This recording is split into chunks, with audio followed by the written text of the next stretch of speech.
ये बाबा साहब अम्बेडकर और भगत सिंह से ऐसी नफरत क्यों करते हैं सारे प्रतिपक्ष के लोग? मैं आपको बताता हूं क्यों करते हैं, और खासकर बीजेपी वाले बाबा साहब अम्बेडकर से इतनी नफरत क्यों करते हैं मैं बताता हूं आपको। इस जनतंत्र के अंदर चुनाव होंगे, चुनाव में जनता वोट डालेगी, वोट डाल के जनता अपनी सरकार चुनेगी।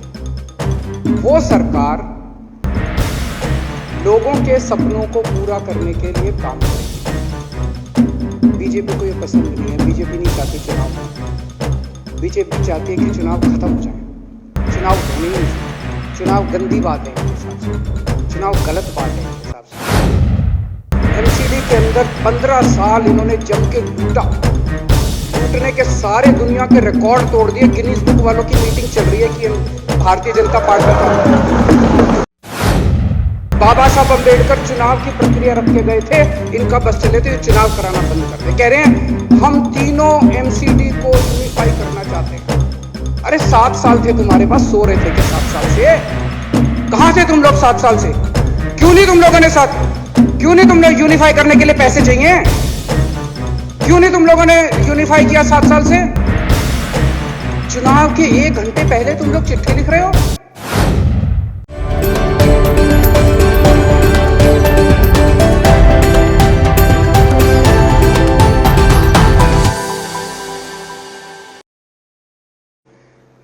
बड़े आदर के साथ शहीदों को श्रद्धांजलि दी।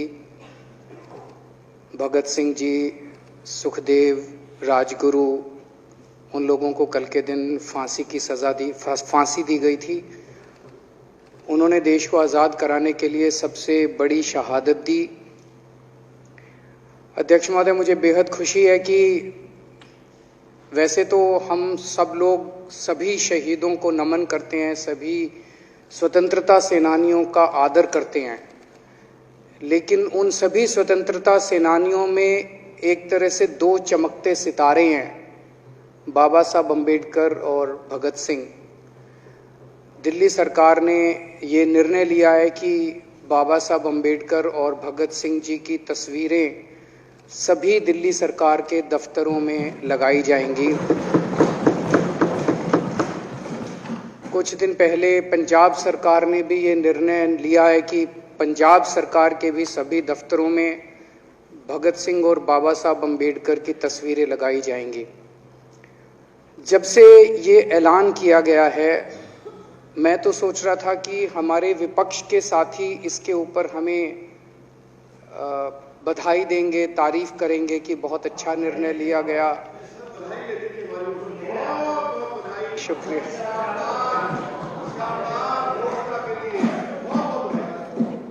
लेकिन जब से ये ऐलान किया है कि इतना, यहां तो कहने के लिए कह दिया, बाहर 1 मिनट मेरे को पूरा, हमें इतना क्रिटिसाइज किया जा रहा है। बीजेपी वाले कह रहे हैं कि बाबा साहब अम्बेडकर और भगत सिंह की क्यों लगाई, सावरकर की क्यों नहीं लगाई, हेडगेवार की क्यों नहीं लगाई? तो मैं कह रहा हूं भाई, सावरकर की और हेडगेवार की तुम लगा लो। अब देखो, जो बोल रहे थे उसमें तो किसी ने टिप्पणी नहीं की। मैंने कहा भाई सावरकर की बोल रहे हैं, सावरकर की और हेडगेवार की तुम लगा लो, हम बाबा साहब अम्बेडकर की और भगत सिंह की लगा लेते हैं। कांग्रेस वाले चिल्ला रहे हैं, इंदिरा गांधी की क्यों नहीं लगाई, राजीव गांधी की क्यों नहीं लगाई, सोनिया गांधी की क्यों नहीं लगाई? तो हम कह रहे हैं भाई, इंदिरा गांधी की तुम लगा लो, हम तो बाबा साहब अम्बेडकर की और भगत सिंह की लगाएंगे। अध्यक्ष महोदय, मेरे को पता नहीं था ये लोग बाबा साहब अम्बेडकर और भगत सिंह से ऐसी नफरत क्यों करते हैं सारे प्रतिपक्ष के लोग। मैं आपको बताता हूं क्यों करते हैं, और खासकर बीजेपी वाले बाबा साहब अम्बेडकर से इतनी नफरत क्यों करते हैं मैं बताता हूं आपको। बाबा साहब अम्बेडकर ने संविधान बनाया, मैं बता देता हूं आपको, आप भी सेटिस्फाई हो जाओगे।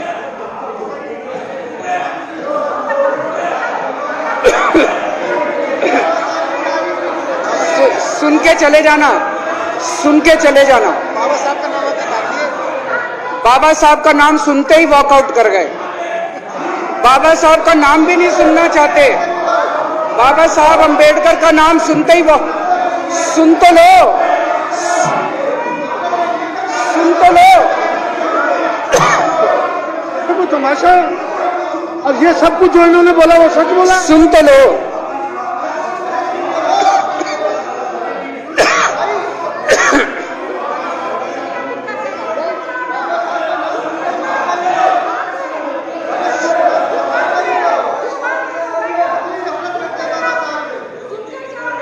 बाबा साहब अम्बेडकर ने, सदस्यों से प्रार्थना कर रहा हूं, अध्यक्ष महोदय, बाबा साहब अम्बेडकर ने, मुख्यमंत्री जी बोल रहे हैं, डिस्टर्ब ना करें प्लीज। नहीं, ये कोई तरीका नहीं। सत्य कौन बोल रहा था? सत्य क्या बिजुली जी ने बोला? सब आप बैठ जाइए। अब बाबा साहब अम्बेडकर ने देश का संविधान बनाया। संविधान में लिखा उन्होंने कि भारत के अंदर जनतंत्र होगा। इस जनतंत्र के अंदर चुनाव होंगे। चुनाव में जनता वोट डालेगी। वोट डाल के जनता अपनी सरकार चुनेगी। वो सरकार लोगों के सपनों को पूरा करने के लिए काम करेगी। बीजेपी को यह पसंद नहीं है। बीजेपी नहीं चाहती चुनाव हो। बीजेपी चाहती है कि चुनाव खत्म हो जाए। चुनाव होने ही नहीं चाहिए। चुनाव गंदी बात है इनके हिसाब से। चुनाव गलत बात है इनके हिसाब से। एमसीडी के अंदर 15 साल इन्होंने जम के लूटा। लूटने के सारे दुनिया के रिकॉर्ड तोड़ दिए। गिनीज बुक वालों की मीटिंग चल रही है कि भारतीय जनता पार्टी का नाम आने वाला है गिनीज बुक के अंदर एमसीडी का और बीजेपी वालों का। शानदार इन्होंने परफॉर्मेंस किया है। 15 साल के अंदर इन्होंने लूटने में कोई कसर नहीं छोड़ी। लूटने के बाद जब जनता में त्राही त्राही मच गई, लोग दुखी हो गए 15 साल के इनके शासन के बाद, और जनता ने मन बना लिया कि इस बार इनको मजा चखाएंगे और गुस्सा जाहिर करेंगे। चुनाव आयोग ने ऐलान कर दिया कि हम आज शाम को 5 बजे 9 तारीख को 9 मार्च को शाम को 5 बजे आज चुनाव की डेट्स की घोषणा की जाएगी। 4 तारीख को प्रधानमंत्री के दफ्तर से फोन जाता है, चिट्ठी जाती है चुनाव कमिश्नर को, चुनाव रद्द कर दो। पूरी दुनिया के अंदर आज तक ऐसा नहीं होगा कि प्रधानमंत्री सीधे सीधे चुनाव कमिश्नर को फोन करके और चिट्ठी लिख के कहते हैं कि चुनाव रद्द कर दो। इसलिए ये नफरत करते हैं बाबा साहब अम्बेडकर से। ये कहते हैं बाबा साहब अम्बेडकर नहीं होता तो जनतंत्र नहीं होता इस देश के अंदर। कल एक बीजेपी का बड़ा नेता मिला, बोला जी मैंने तो अपने बीजेपी के बड़े नेताओं को बोल दिया ये चुनाव का चक्कर छोड़ो, एमसीडी में भी एनडीएमसी जैसा कर दो। मैंने कहा इसका क्या मतलब? वो बोले जैसे एनडीएमसी में चुनाव ही नहीं होते, एनडीएमसी में केंद्र सरकार नॉमिनेट कर देती है। बोले जी एमसीडी में भी यही हो जाना चाहिए। अध्यक्ष महोदय, इनका बस चले ना इस देश के अंदर सारे राज्यों में और देश में चुनाव कराना बंद कर दें ये। इसलिए ये नफरत करते हैं, इसलिए बाबा साहब अम्बेडकर से नफरत करते हैं ये लोग। बाबा साहब अम्बेडकर चुनाव की प्रक्रिया रख के गए थे, इनका बस चले तो ये चुनाव कराना बंद कर दे। कह रहे हैं हम तीनों एमसीडी को यूनिफाई करना चाहते हैं। अरे 7 साल थे तुम्हारे पास, सो रहे थे क्या 7 साल से? कहां थे तुम लोग 7 साल से? क्यों नहीं तुम लोगों ने क्यों नहीं तुम लोग यूनिफाई करने के लिए पैसे चाहिए? क्यों नहीं तुम लोगों ने यूनिफाई किया 7 साल से? चुनाव के 1 घंटे पहले तुम लोग चिट्ठी लिख रहे हो, अब सो के जागे हो कि अब यूनिफाई करोगे। तो यूनिफाई नहीं करना, चुनाव टालने हैं क्योंकि हार रहे हैं। मेरी हाथ जोड़ के विनती है, हार जीत लगी रहती है। कभी ये पार्टी हारती है, कभी वो पार्टी हारती है, कभी आज बीजेपी हारती है, कभी आम आदमी पार्टी भी हारती है, कभी कांग्रेस हारती है। देश बड़ा है, देश की सोचो। आज आम आदमी पार्टी है, कल आम आदमी पार्टी हो सकता है ना हो। आज बीजेपी है, कल बीजेपी हो ना हो। आज केजरीवाल है, कल केजरीवाल नहीं होगा। आज मोदी जी हैं, कल मोदी जी नहीं होंगे। कोई बड़ा नहीं है, देश बड़ा है, मुल्क बड़ा है, कौम बड़ी है, समाज बड़ा है। देश को नहीं झुकने देना, देश को नहीं टूटने देना, देश को नहीं किसी भी हालत में देश पे आंच नहीं आनी चाहिए। ये लोग देश के साथ खिलवाड़ कर रहे हैं, ये लोग संविधान के साथ खिलवाड़ कह रहे हैं। हम यूनिफाई करना चाहते हैं। इन्होंने एक चिट्ठी लिख दी चुनाव आयोग को कि हम तीनों एमसीडी को यूनिफाई कर रहे हैं, इसलिए चुनाव टाल दो। चुनाव आयोग ने चुनाव टाल दिया। कल को दिसंबर में गुजरात के चुनाव हो रहे हैं। अब जनता कह रही है ये गुजरात हारेंगे। अब अगर ये गुजरात हारेंगे तो ये 10 दिन पहले चिट्ठी लिख देंगे चुनाव आयोग को कि भाई हम गुजरात को और महाराष्ट्र को एक कर रहे हैं, इसलिए गुजरात के चुनाव टाल दो। गुजरात के चुनाव टल जाएंगे। अगली बार ये लोकसभा हारेंगे, चिट्ठी लिख देंगे जी ये पार्लियामेंट्री फॉर्म ऑफ सिस्टम बड़ा खराब है, हम प्रेसिडेंशियल फॉर्म ऑफ सिस्टम ला रहे हैं, संविधान बदल रहे हैं, चुनाव टाल दो, चुनाव टल जाएंगे। ये क्या मजाक बना रखा है इन्होंने, नौटंकी कर रखी है इन्होंने। भारत जनतंत्र है, देश ये बर्दाश्त नहीं करने वाला जो इन्होंने नौटंकी कर रखी है। कहते हैं हम दुनिया की सबसे बड़ी पार्टी हैं, हम तो जी दुनिया की सबसे छोटी पार्टी हैं, फिर भी डर गए तुम लोग।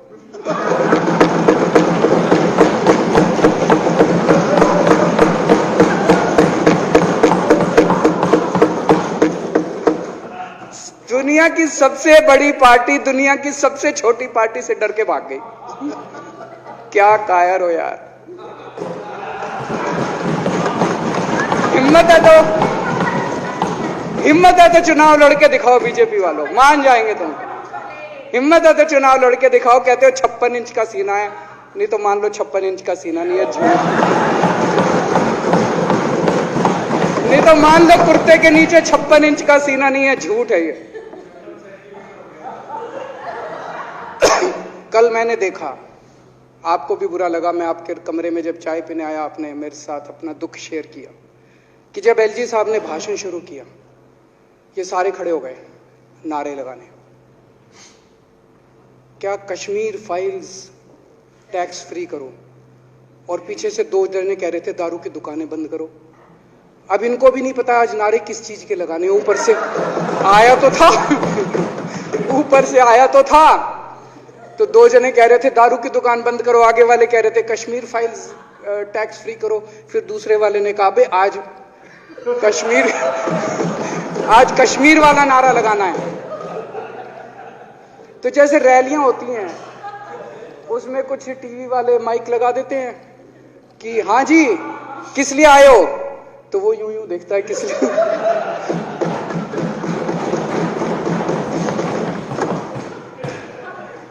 क्या हाल बना दिया इनका। इसलिए थोड़ी राजनीति में आए थे, इसलिए थोड़ी राजनीति में आए थे। एक पिक्चर आई थी बंटी और बबली, उस पिक्चर में एक सीन था, कुछ लोग एक नेता के घर के सामने जाते हैं, हमारी मांगे पूरी करो, हमारी मांगे पूरी करो। नेता बाहर आता, कहता क्या मांगे हैं, तो सारे एक दूसरे की तरफ, उनको पता ही नहीं क्या मांगे। आज सारे देश की सारी भारतीय जनता पार्टी एक पिक्चर के पोस्टर लगा रही है गली गली में जाके। पूरी सारी भारतीय जनता पार्टी देश में एक पिक्चर के पोस्टर लगा रही है। इसलिए राजनीति करने आए थे, पिक्चरों के पोस्टर। अपने बच्चों को क्या जवाब दोगे? घर जाके बच्चे पूछेंगे पापा क्या काम करते हो? पिक्चरों के पोस्टर लगाता हूं।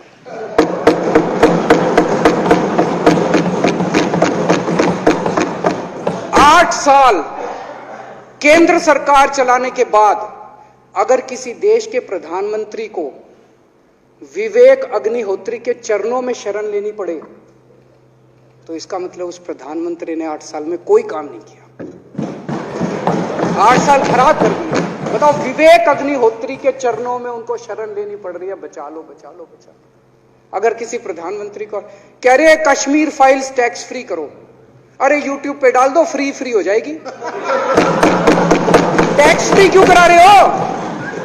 इतना ही तुमको शौक है, विवेक अग्निहोत्री को बोलो यूट्यूब पे डाल देगा, सारी पिक्चर फ्री है, सारे जने देख लेंगे एक ही दिन के अंदर। टैक्स फ्री की क्या जरूरत है? यूट्यूब पे क्यों नहीं डाल? कल एक मैंने अखबार में पढ़ा, हरियाणा के अंदर एक भारतीय जनता पार्टी का ही एक एमएलए था, उसने कहा आज मैं पार्क के अंदर इसकी फ्री स्क्रीनिंग करूंगा। तुरंत विवेक अग्निहोत्री का ट्वीट आया खट्टर साहब के, खट्टर साहब देखो ये फ्री में कर रहा है, इसको बोलो टिकट लेके करेगा। भाई साहब, कश्मीरी पंडितों के नाम पे कुछ लोग करोड़ों रुपए कमा रहे हैं, और तुम लोगों को पोस्टर लगाने का काम दे दिया। आंखें खोलो, क्या कर रहे हो तुम लोग? वो करोड़ों कमा गया, कश्मीरी पंडितों के नाम पे करोड़ों कमा गया, और तुम लोग पोस्टर लगाते रह गए। क्या हाल बना दिया तुम लोगों का यार। आंखें खोलो तुम लोग।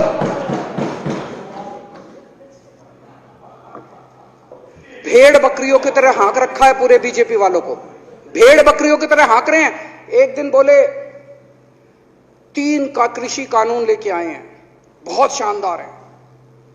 और फिर नीचे मैसेज आया, भाई सारे जने तारीफ करो मोदी जी की। सारे बोले वाह मोदी जी वाह, क्या मास्टर स्ट्रोक है। और मेरे को याद है इसी सदन के अंदर इन लोगों ने उन तीनों कानूनों की खूब तारीफ की थी, बोले क्या मास्टर स्ट्रोक है और क्या शानदार कानून लेके आए। 1 साल के बाद फिर आया, भाई तीनों कानून वापस ले लिए, बोलो फिर तारीफ करो मोदी जी की, भाई कानून बेकार थे मोदी जी क्या। इसी सदन के अंदर इन लोगों ने इतनी बेशर्मी, दिमाग पे ताला लगा रखा, इन्होंने कहा वाह मोदी जी वाह, क्या तीनों कानून खराब थे आपने वापस ले लिया, देश को बचा लिया। क्या मास्टर स्ट्रोक, ये क्या हाल बना दिया आप लोगों का यार। फिर थोड़े दिन बाद बोले भाई दारू की दुकानों के खिलाफ करो, फिर सारे जने दारू की दुकान बंद करो, दारू की। अब दारू ठीक हो गई दिल्ली में, आजकल तो शोर नहीं करते तुम लोग। अब कश्मीर फाइल आ गई, पहले कृषि कानून, रोज काम दे रखा है तुमको, कुछ ना कुछ ऊपर से आ जाता है, काम दे रखा है। अब दारू की दुकानें। मेरा एक ही निवेदन है मेरे बीजेपी के साथियों से, आप तो अपने ही हो, आप तो सब मेरे छोटे भाई, बड़े भाई, बिदुरी साहब तो बड़े भाई है मेरे, आप तो सारे अपने हो यार। थोड़ा सा देश के बारे में सोचो यार, थोड़ा देश के बारे में सोचो। हिटलर भी जो था वो कम से कम अपने चमचों को नौकरी देता था, रोजगार देता था। इतिहास उठा के पढ़ो, उसने रोजगार तो दिया था। इन्होंने क्या दिया आपको? आपके बच्चों को नौकरी दी, आपके घर में कोई खाने पीने का इंतजाम करा, आपकी बिजली का इंतजाम करा। केजरीवाल काम आता है आपके भी घर की बिजली फ्री कर रखी है। दिल्ली के 12 लाख बच्चों को नौकरी दी है मैंने, स्कूल ठीक कर दिए, अस्पताल ठीक कर दिए। आपके घर में कोई बीमार हो, केजरीवाल दवाई पहुंचाता है, मोदी दवाई नहीं पहुंचाता। केजरीवाल काम आया। मैं बीजेपी के सारे कार्यकर्ताओं से कहना चाहता हूं, थोड़ा सा दिमाग खोलो। बीजेपी के सारे सपोर्टर्स को कहना चाहता हूं, थोड़ा सा दिमाग खोलो। ये भेड़ चाल बंद करो, भेड़ बकरियों की तरह हाँक रहे हैं ये आपको, ये सब बंद करो। दिमाग खोल के सारे जने बीजेपी छोड़ के आम आदमी पार्टी में आ जाओ।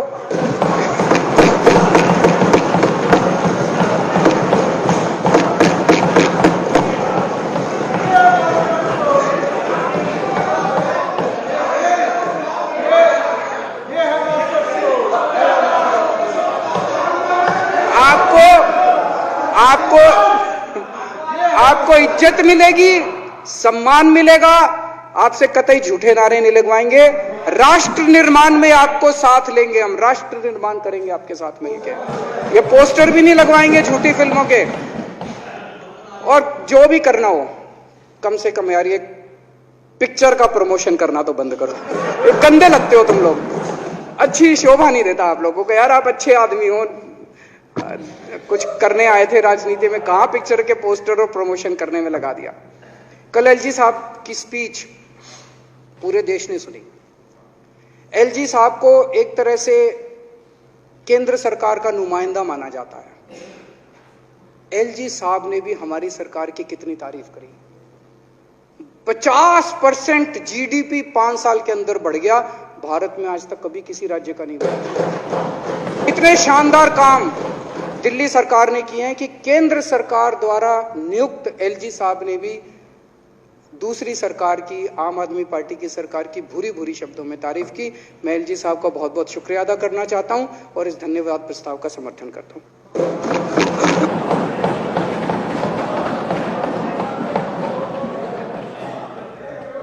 ਤਾਜ਼ਾ ਖਬਰਾਂ ਤੇ ਨਵੀਆਂ ਜਾਣਕਾਰੀ ਭਰਪੂਰ ਵੀਡੀਓਜ਼ ਵੇਖਣ ਲਈ ਸਬਸਕ੍ਰਾਈਬ ਕਰੋ ਸਾਡਾ YouTube channel pride Punjab TV ਤੇ ਸਾਡਾ Facebook page pride Punjab TV ਨੂੰ ਫੋਲੋ ਜ਼ਰੂਰ ਕਰੋ ਤੇ ਨਾਲ ਹੀ ਨਾਲ ਇਸ ਨੂੰ ਲਾਈਕ ਵੀ ਕਰ ਲਵੋ।